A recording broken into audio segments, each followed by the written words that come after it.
After my billionaire husband died, the way his two sons looked at me started to get strange. I was terrified they might kick me out, and every day felt like I was tiptoeing on a tightrope. One sleepless night, I logged onto Reddit and anonymously posted in a support forum, "Help. My wealthy husband just died and his son seemed to hate me. What should I do?" Kind strangers responded. "Have they actually said they hate you?" I paused, thinking it over. Well, no. But the way they look at me is terrifying. Like they want to devour me alive. Then a mysterious reply appeared. "Don't worry. Just grab a few boxes tonight and smooth things over." A few boxes of what? I stared at the comment, turning it over in my mind until it finally made some kind of sense.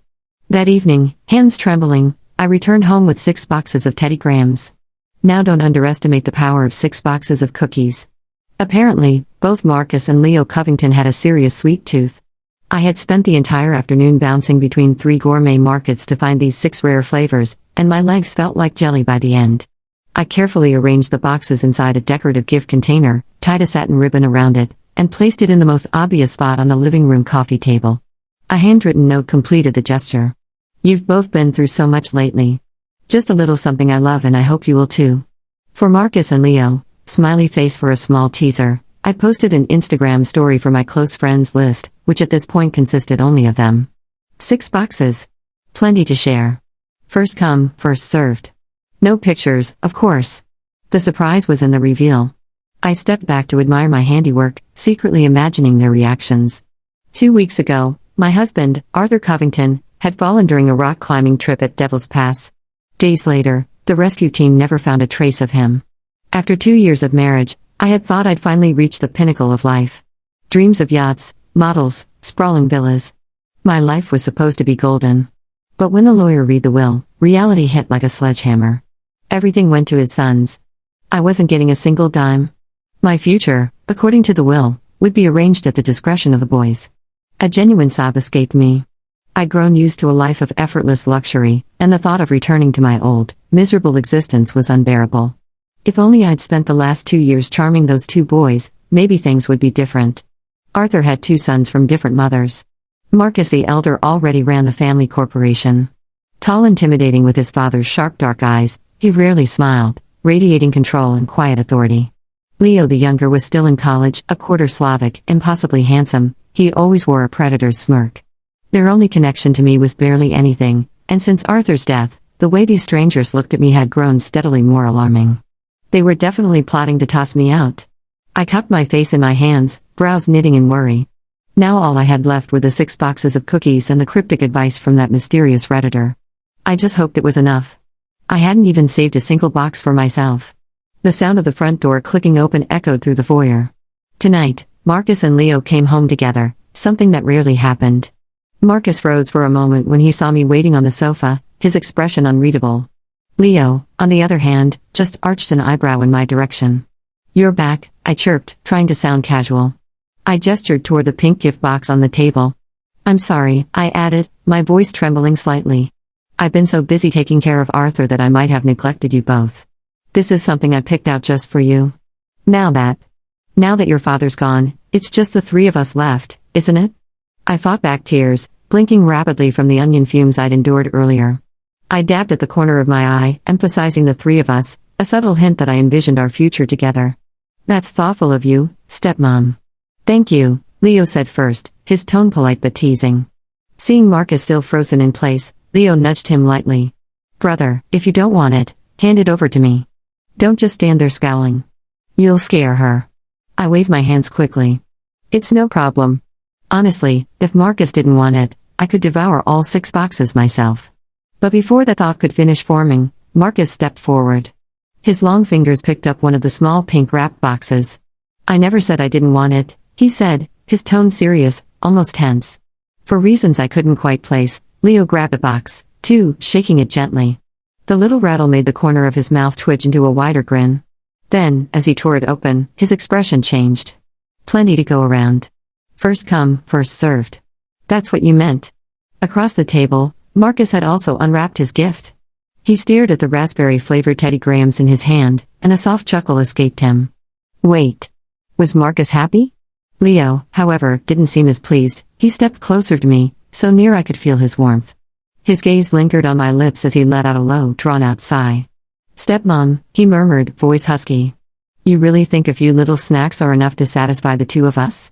"Of course not," I exclaimed, scrambling to defend myself. "I know you have big appetites, so I made dinner myself. The cookies are for dessert." For a moment, Leo was silent, amber eyes narrowing as if he was about to comment further. Then Marcus's hand landed gently on Leo's shoulder. His voice was softer than I'd ever heard. "Rosalind, thank you for the dinner and the gift," he said. "Father just passed. You've been running around taking care of everything. You're exhausted. From now on, you don't have to handle these things yourself.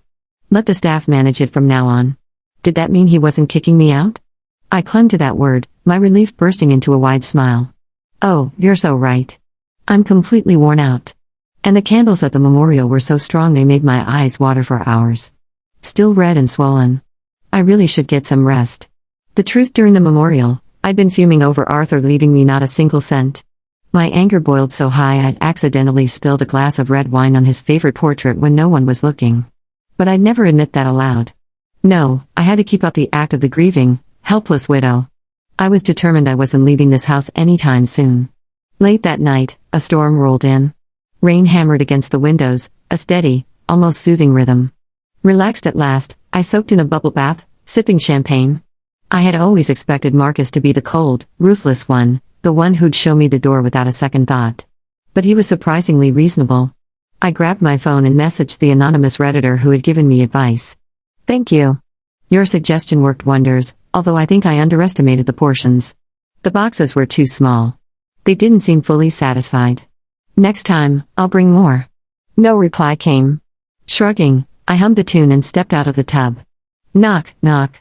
Assuming it was the maid with my usual warm milk, I tightened my robe and opened the door. The scent of alcohol hit me first.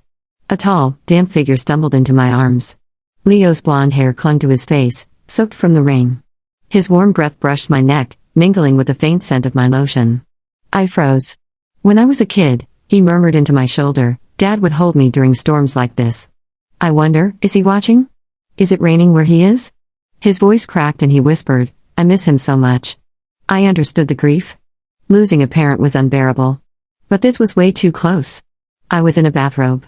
I tried to gently push him back, but he only held me tighter. Stepmom, he whispered. Can I sleep with you tonight? What? He had to be drunk. No, I said firmly. Go sleep in your room, next to your brother.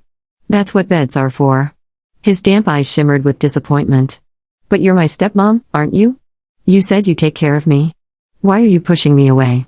I did say I'd take care of you, I stammered, flushed. But sleeping together? That's not right. Leo blinked innocently. Stepmom, what are you thinking? I clarified quickly. I meant on the floor in your room. Nothing else. A burning blush crept up my neck. Right. He was in college, surrounded by young women. Of course he wasn't thinking about me. My refusal made me look like I had inappropriate thoughts. Instead, seeing my hesitation, Leo slumped. I knew it. That's why you said no so fast. What kind of person do you think I am? My dad used to let me sleep in this room when I was little. That's why he was lost in his memories again, and I felt mortified. Fine. Stop talking. You can come in. His face lit up with a brilliant smile. Thanks, stepmom. You're the best. As he closed the door, his gaze flicked toward the staircase. In the shadows, someone stood, expression unreadable. Leo only smirked. For the next few days, the house felt weird, like a room full of held breath. Marcus stayed silent around me, distant and closed off. Leo, meanwhile, followed me like a shadow, calling me stepmom every other sentence, his mischief barely hidden under a sugary smile. My life of comfort was dangling by a slender thread, so naturally I messaged my mysterious Reddit savior again. Help. God. Tier user. Your method worked, but now they are fighting over who gets to sleep on my floor. Advice. The reply took ages, then came blunt and short. Men respond to clear signals. Be firm. Show them you mean it. Firm, huh? I chewed on the word and realized Teddy Grahams were too childish. If I needed to prove I was serious, I had to do something with weight. Something honest and warm. The one thing the boys might be missing after all their luxury was a real home-cooked meal. I declared a kitchen takeover, gave Maria the day off, and set out to make dinner, channeling maternal devotion. In reality, I could not have been more clueless. It took me 10 minutes to figure out how to light the stove. What followed looked less like food and more like evidence of a culinary crime scene. My sweet and sour ribs resembled coal, scrambled eggs were the texture of tomato soup, and while trying to make Coca-Cola wings, the oil flared up into a small inferno. I screamed, spatula launching from my hand, convinced in that instant I was about to torch the mansion. Someone moved faster. A lid smothered the flames. The pan went quiet, and I turned to find Marcus standing there, eyes wide with concern. He grabbed my hands, checked for burns, his brows knitted with real worry. "I am fine," I squeaked, astonished by his tenderness. His palms were warm, studied mine, and the moment felt oddly intimate. "Who let you in the kitchen?" he demanded, half scolding, half afraid. "If you want food, ask the chef."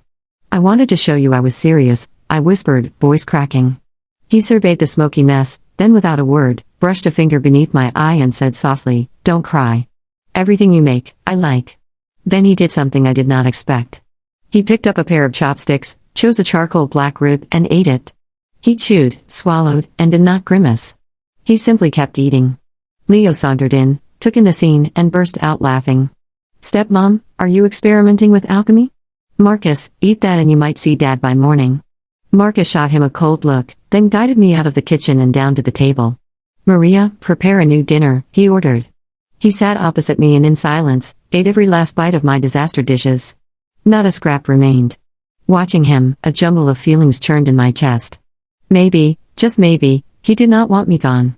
After that night, Marcus softened toward me. He still spoke little, but his gaze no longer felt like an interrogation. Sometimes he would finish work and sit beside me on the couch, watching whatever trashy reality show I was glued to. Leo grew clingier, inventing reasons to need me for laptop fixes, for inspiration, with essays, company. I had not finished high school, but declining him felt impossible. Everything kept teetering along until Arthur's 1 week, Memorial Day, we held a small ceremony at the house. Kneeling on a cushion, the priest's words droning and incense thick in the air, I felt my eyes droop. Then Leah whispered near my ear, cutting through the haze. "Stepmom, did you know my brother keeps pictures of you hidden in his study?" I snapped awake. "What?" "Bottom drawer of his desk.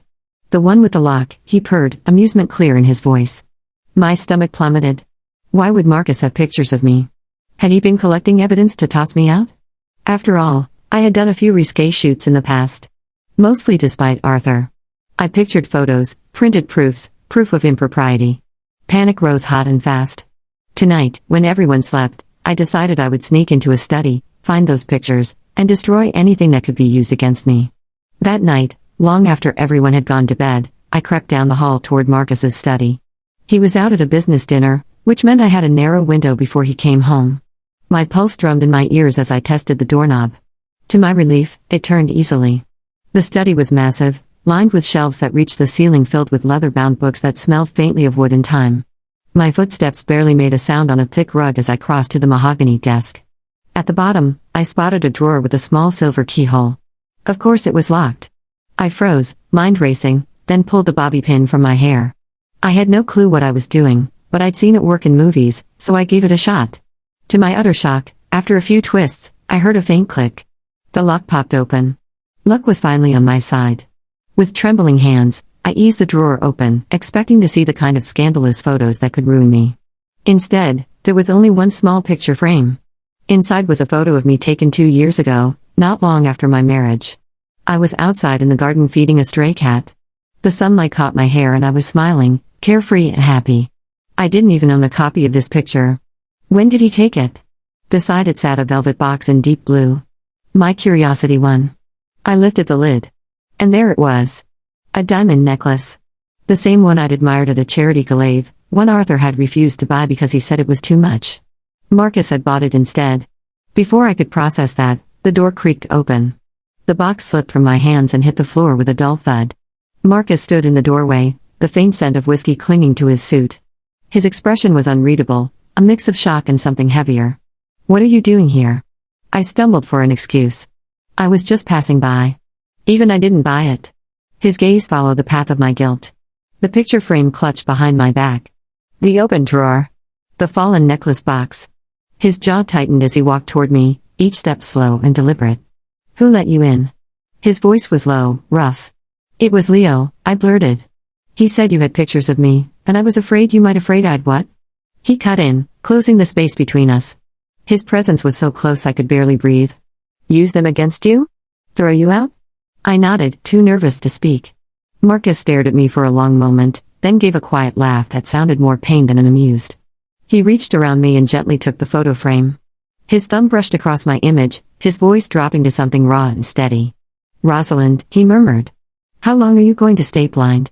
If I wanted you gone, you had been out on day one. My breath caught. Then why? He met my eyes. Because I'm in love with you.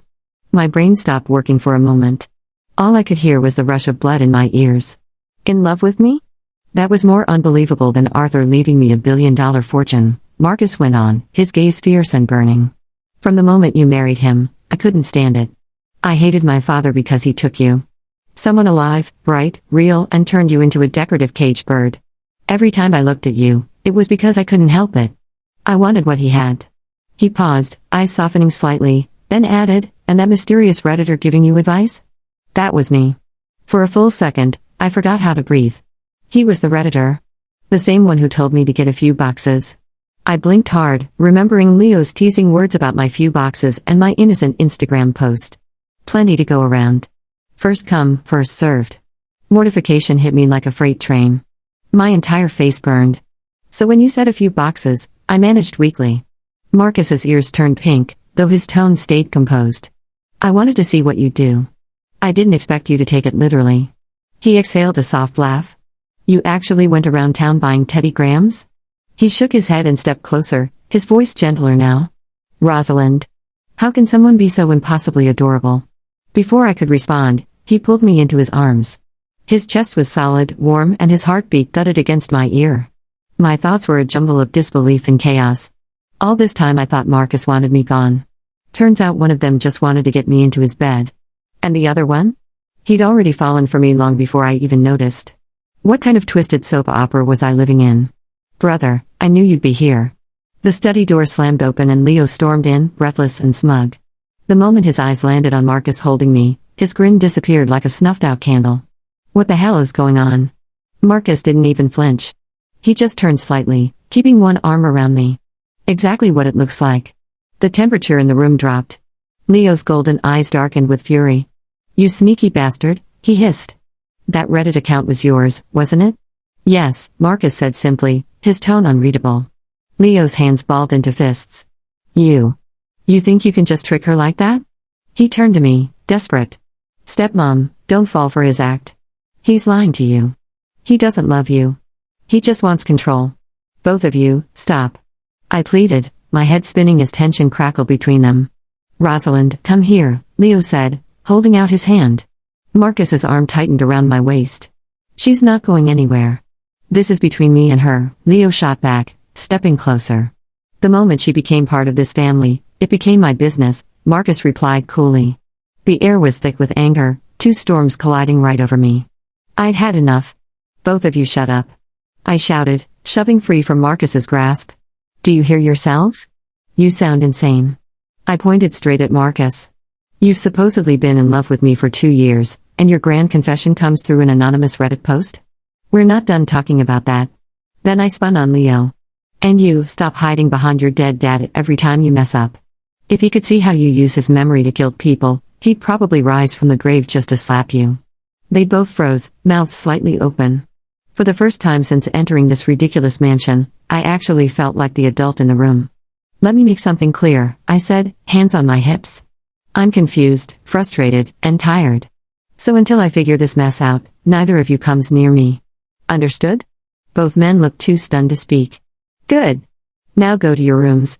I marched out of the study before either could respond, leaving two silent brothers behind me.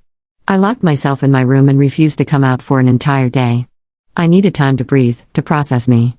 Rosalind, a woman who once just wanted a quiet, pampered widowhood, was suddenly the center of a feud between two billionaire heirs. This was absurd. By evening, my stomach reminded me I couldn't survive on principle alone. I cracked the door open to check if the coast was clear. Nope. There they were, standing guard on either side of my doorway like rival bodyguards.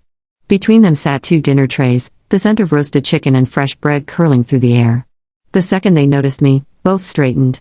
Rosalind, you must be hungry, Marcus said softly. I had the kitchen make all your favorites.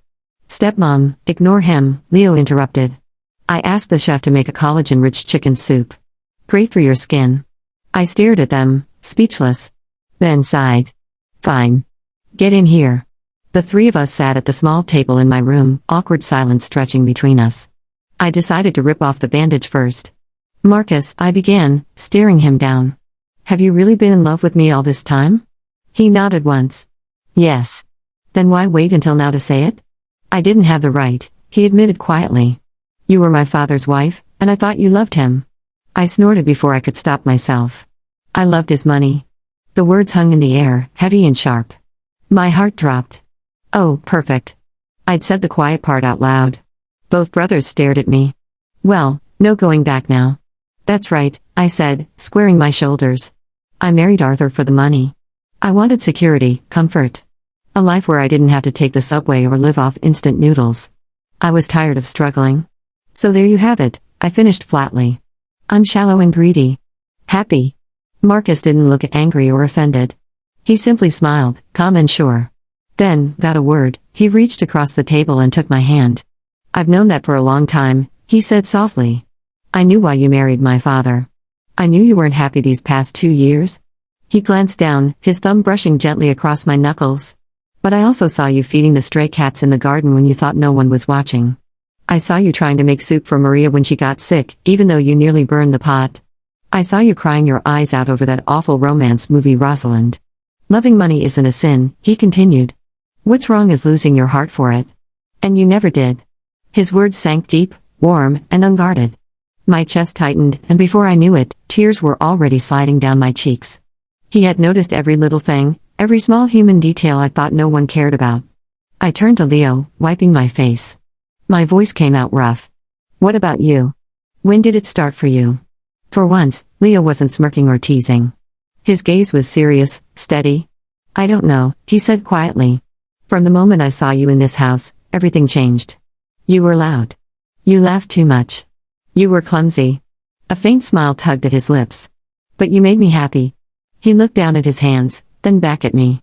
After Dad died, I saw you crying in secret.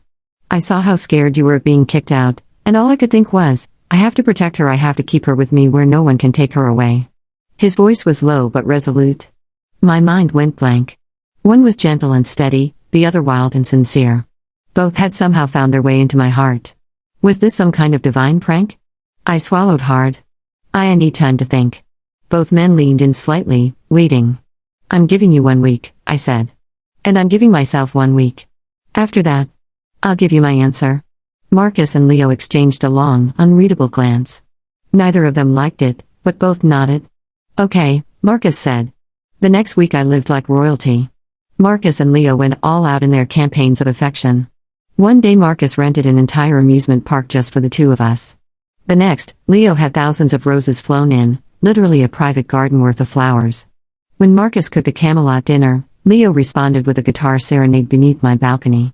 By midweek, I was drowning in love and luxury company shares, villas, handbags that sold out before I could blink. Whatever I looked at for more than 2 seconds would appear in my room the next day. I'd be lying if I said I wasn't enjoying it. For the first time in my life, I was truly living the fantasy of being adored and spoiled beyond reason. But deep down, I knew it couldn't last. I had to choose, and I had no idea how. Marcus was calm, mature, the kind of man who made you feel safe just by standing next to him. Leo was impulsive, reckless, but alive in a way that pulled you in. Choosing one meant losing something precious. The 7th day arrived, quiet and gray. It was the anniversary of Marcus's mother's death. He was already dressed in a black suit when I came downstairs, his expression somber. Rosalind, he said gently. Will you come with me to see her? I didn't hesitate. Of course. The cemetery was hushed under a light drizzle. Marcus placed a bouquet of white lilies on the headstone and stood still for a long moment, his eyes on the smiling woman in the photograph. I was 10 when she passed, he murmured. After that, my father remarried Leo's mother. Then later he married you. This house has always been full of people, but it's felt empty most of my life. He turned toward me. Until you came. You brought warmth into it. His dark eyes softened, almost pleading. Rosalind, I don't want to be alone anymore. Stay with me. Please. Rain slid down his hair, tracing his jaw, his lips. I couldn't tell if it was rain or tears. My heart clenched at the raw honesty in his face. I was about to nod when another shadow appeared beside me. Leo. He held an umbrella over my head, tilting it so I stayed dry while the rain soaked his shoulder. Stepmom, he said quietly. Don't listen to him. He stepped closer. Whatever he can give you, I can too. And the things he can't, I'll do better. I'll make you happy. I promise. He reached for my other hand, his grip warm, his gaze burning with emotion. Rain poured harder, blurring the edges of everything except the two of them. Marcus steady as stone, Leo fierce as fire, and me caught between them, heart pounding, breath trembling, knowing that this time I couldn't run from the choice waiting in front of me. I drew a deep breath and gently pulled my hand from Leo's grasp. Meeting his hurt, earnest gaze, I whispered, Leo, I'm sorry. You're incredible, he said softly. Truly. Like the sun. Warm, bright. Every day with you would be an adventure. But I hesitated, then turned to Marcus. What I need right now isn't the blazing sun, I admitted. I think I need the harbor. A place where I feel safe. His eyes lit up instantly. Step by step, I moved closer until I stood before him. Rising onto my toes, I pressed my lips to his. They were cool from the rain at first, but the spark between us ignited immediately. Marcus froze briefly, then kissed me back with a fierce intensity, his arms wrapping around me as if to make us one. Behind me, I heard Leo exhale quietly, his sigh almost lost in the sound of rain. When we finally pulled apart, I leaned against Marcus's chest, breathless and flushed. Marcus, I choose you. He caught my gaze, a playful glint lighting his eyes. One condition, he murmured.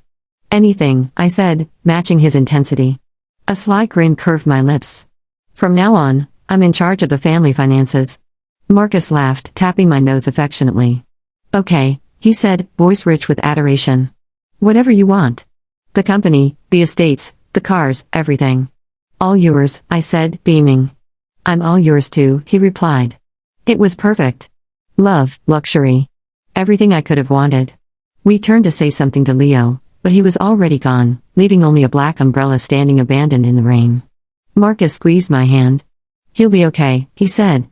He just needs time. I leaned my head on his shoulder. From that moment, I wasn't just Rosalind. I was Marcus's partner and the true mistress of the house.